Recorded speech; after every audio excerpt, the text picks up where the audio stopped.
तो वैसे आज हम बात करने वाले हैं सैमसंग A53 5G के बारे में, जो कि बहुत जल्द इंडिया में लॉन्च होने वाली है। और डिटेल में बात करें तो इस पर 6 GB 8 GB का रैम मिल जाती है, 128 GB का रोम मिल जाती है और इसके साथ आपको 5 GB का एक्सटर्नल स्टोरेज भी देखने को मिल जाती है। और डिस्प्ले की बात करें तो 6.5 इंचेस FHD AMOLED डिस्प्ले मिल जाती है के साथ।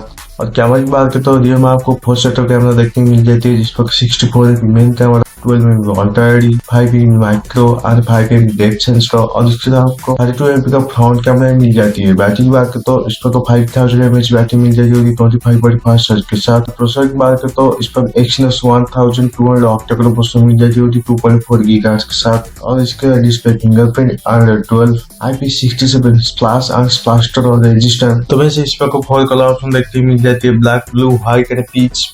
प्राइस की बात करें तो इसका प्राइस 24,999 स्टार्ट होने वाली है। वैसे इसके बारे में ज्यादा जानने के लिए चैनल पर बने रहिए।